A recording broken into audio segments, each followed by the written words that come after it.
So here is 6.2 part 2, still one-step equations, except we're going to be introducing rational numbers.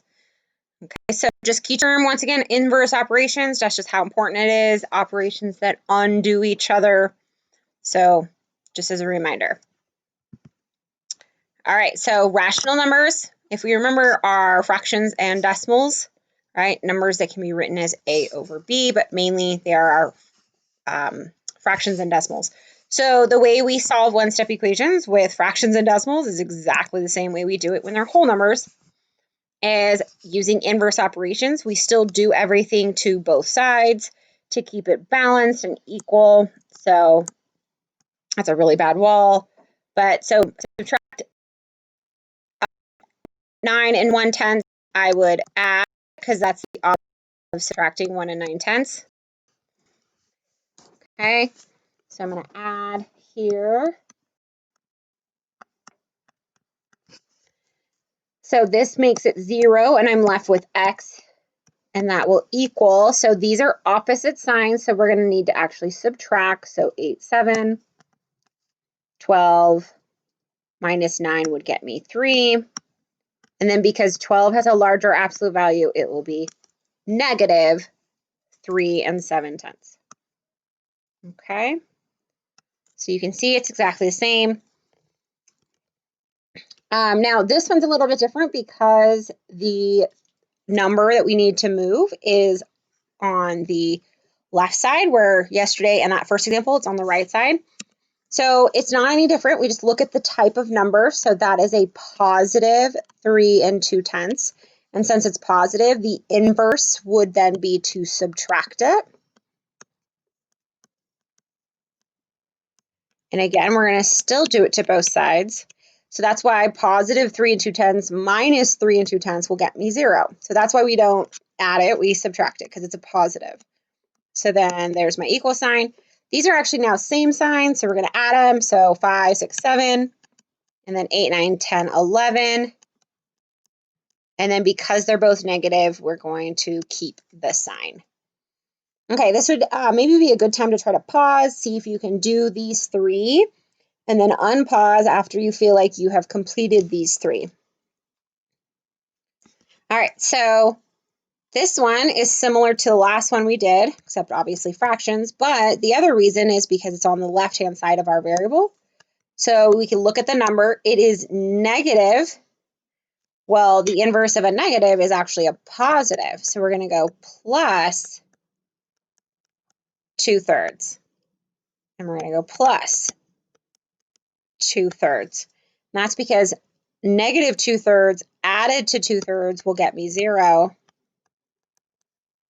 And then 8 plus 2/3 is 8 2/3. And I'm not going to worry about mixed and common denominators because those just go together nicely like that, right? Whole number and a fraction.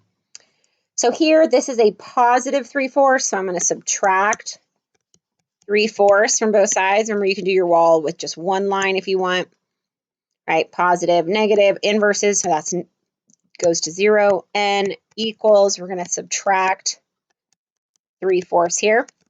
Again, now these are opposite, or I'm sorry, same sign, and since they're the same sign, we get to just add them together and keep their sign. So it's going to stay negative, whole number 7, and then 3/4. So this last one is actually a division. Remember from our one-step equations, inverse of division is multiplication. So we're going to times by 4/10. My 4 is having issues, but I'm going to still write it like this. So I know that it's on the numerator, right, the top of it. That becomes 1. So y equals, and then I need to make sure I multiply by 4/10 here. So we get 12, and then 8, 9. And remember, when we're multiplying, opposite signs make it negative. So we're going to get y equals negative 9 2/10. I'm going to go in and circle all my answers just so it's a little more clear. Okay, so here's additional practice. Again, maybe on these first two, pause, try them since they're both multiplication, see how you do, and then unpause to see if yours matches mine. So the inverse of multiplication means that we would divide. Remember, we're going to take that negative with it. So I'm going to divide by negative a half. I'm going to divide by negative a half. And that's going to get me 1a. Now be really careful with this. This is not 30 divided by 2 or 30 cut in half. This is 30 divided by a half. So if we write it out, remember our rule is to move the decimal over. It's actually 5 into 300.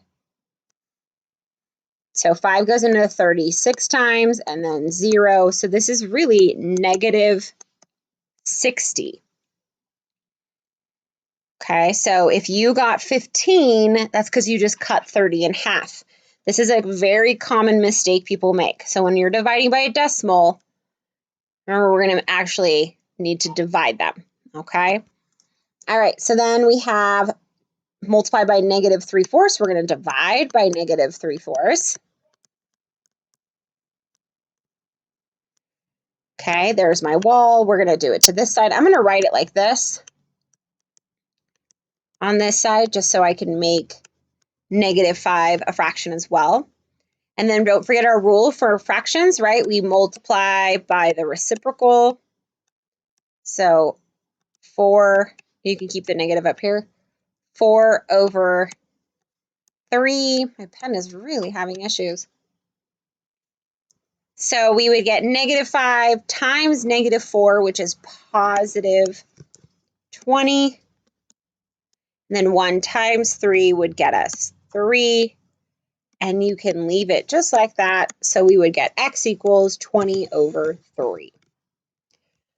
Okay, so we've got a story problem. A scuba diver is exploring at an elevation of -12 and 2/10 meters. As the diver rises to the surface, he plans to stop and rest briefly at a reef that has an elevation of -4 and 5,500 meters. Find the vertical distance that the diver was traveled.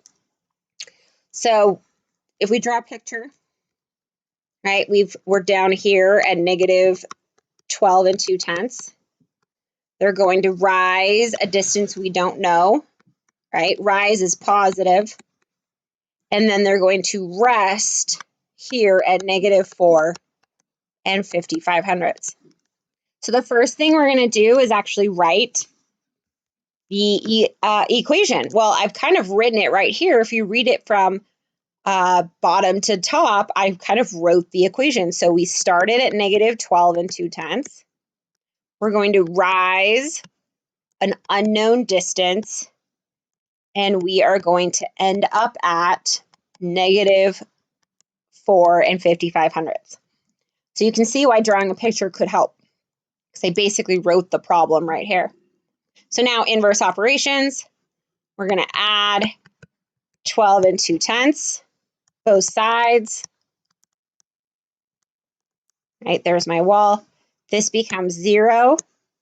I get x. Now these are inverse operations, or I mean opposite signs. So we're going to technically need to subtract. Okay, so I'm going to do it over here. Don't forget that 0 to line the decimals up. So we borrow. I get 5. I need to borrow again. 11 is 6. Borrow again. And 11, 10, 9, 8, 7. And then we just bring our decimal down, which I'm off a little bit. It's right there. And because 12 was the larger absolute value, we would say our answer is 7 and 6,500. And it is a story problem, so I'm going to put meters. Okay. So some things to remember, do it. Everything we do to one side, we do to the other.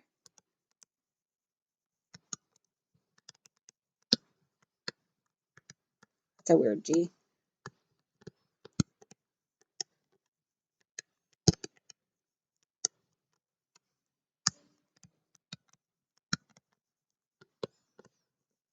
And I know that was mentioned yesterday as well, but that's really just how important it is that we remember to do everything to both sides. Okay? And then just remember our rational number rules. Rational number operation rules.